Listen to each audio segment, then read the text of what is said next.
নমস্কার বন্ধুরা, আশা করি সবাই ভালো আছো, সুস্থ আছো। আমার শখের হেসেলের আরেকটি নতুন ভিডিওতে তোমাদের সকলকে স্বাগত জানাই। সকাল সকাল মাছের দর্শন নিয়ে দিনটা শুরু করে দিলাম। হ্যাঁ বন্ধুরা, আজকে কাতলা মাছের রেসিপি, তার সাথে থাকছে আরও কিছু রান্না। চলো মাছটা কেটে নিয়ে আসি। মাছটা কেটে পরিষ্কার করে নিয়েছি। এদিকে কড়াইয়ের মধ্যে সর্ষের তেল গরম করে মাছগুলো একে একে ভেজে নেব। আজ শুক্রবার বন্ধুরা, তাই আজকে মাছ বানিয়েছিলাম। আমরা শনিবারটা নিরামিষ খাই আর মঙ্গলবারটা নিরামিষ খাই। তো শনিবার মঙ্গলবার যা সমস্ত কিছু রেসিপি, সমস্ত কিছুই আমাদের নিরামিষের মধ্যেই হয়।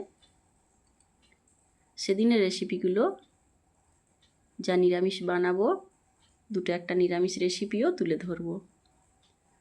তো মাছগুলো দিকে ভেজে নিয়েছি। মাছের একটা রেসিপি বানাবো আর তোমাদের সাথে থাকছে আরেকটা জিনিস শেয়ার করব, যেটা আজকে আমি প্রথম পেয়েছি বাজারে, সেটাই তোমাদের সাথে শেয়ার করব। অনেকে হয়তো চেনো, অনেকে চেনো না।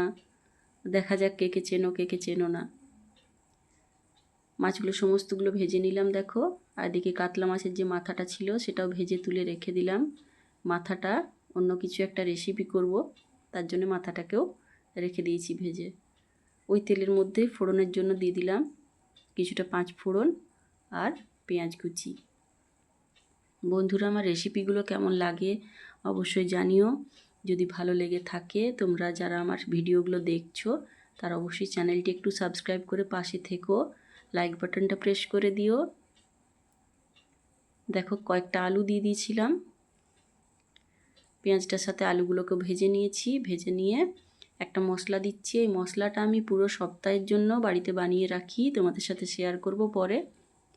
এটার মধ্যে আদা, রসুন, পেঁয়াজ, কাঁচা লঙ্কা সমস্ত কিছু দিয়ে বেশ খানিকটা পেস্ট করে এটাকে আমি ফ্রিজের মধ্যে রেখে দিই। পুরো সপ্তাহে যখন যাই রান্না হয় বের করে একটু একটু করে রান্নার মধ্যে দিয়ে দিই, ফলে একটু সময়টা কম লাগে। চাইলে তোমরাও এইভাবে বানিয়ে রেখে দিতে পারো। দিয়ে দিলাম এর সাথে জিরে গুঁড়ো, ধনে গুঁড়ো, পরিমাণ মতো হলুদ গুঁড়ো আর স্বাদ মতো নুন দিয়ে বেশ ভালোভাবে দেখো কষিয়ে নিয়েছি। কালারটা চেঞ্জ হয়ে গেছে। এখন এর মধ্যে দিয়ে দিচ্ছি হাফ টমেটো আর কয়েকটা কাঁচা লঙ্কা।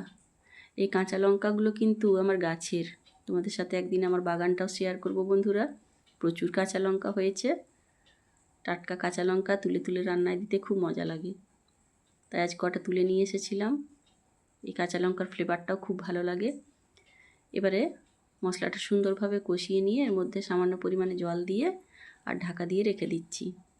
এবার চলো তোমাদের একটা জিনিস দেখাই। আলুগুলো সেদ্ধ হোক, ঝোলটা একটু ফুটে যাক, ততক্ষণ আরেকটা কাজ করি। বাজারে গিয়েছিলাম, বাজারে পেয়েছি একটা নতুন ধরনের শাক। এই দেখো এই শাকটা, এটা তোমরা কে কী নামে পরিচিত তোমাদের কাছে একটু জানিও তো। আমাদের এখানে শুনলাম এটাকে বলে বিড়িবাড়ির শাক, ঠিক নামটা জানা নেই। ধুয়ে কেটে নিলাম। এই শাকটাকে আজকে ভাজা বানাবো। এটা ধুয়ে কাটতে কাটতে দেখো এদিকে ঝোলটা ফুটে গেছে, আলুগুলো সুন্দরভাবে সেদ্ধ হয়ে গেছে। এখন আমি এর মধ্যে ভেজে রাখা মাছগুলো দিয়ে দিচ্ছি।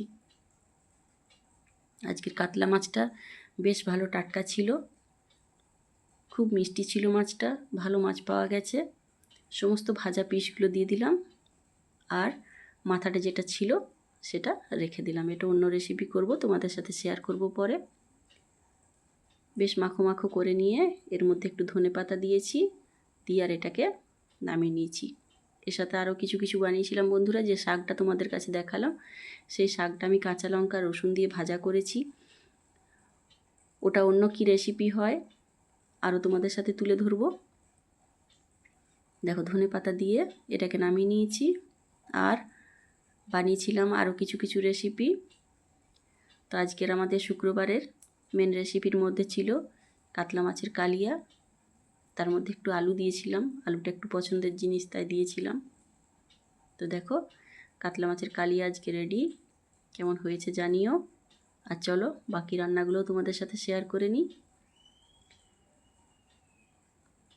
বাকি রান্নার মধ্যে ছিল শাক ভাজা, আর এদিকে করেছিলাম করলা আলু সেদ্ধ। সেটা কাঁচা লঙ্কা পেঁয়াজ দিয়ে নুন আর তেল দিয়ে মেখেছিলাম। এটা খেতে খুব ভালো লাগে আমার। আর করেছিলাম একটা চাটনি বন্ধুরা। এই চাটনিটার মধ্যে দিয়েছি ধনেপাতা, পুদিনা পাতা, টক করার জন্য একটু দিয়েছিলাম তেঁতুল আর নুন আর চিনি। তো এই ছিল আমার আজকে শুক্রবারের মেনু। খুব সিম্পল মেনু, বেশি কিছু বানালাম না। একটু বাজারে বেরোবো, কাজ আছে, তাই খুব সাধারণভাবে বানিয়েছি। কেমন লাগলো জানিও। ভালো থেকো, পাশে থেকো, সুস্থ থেকো।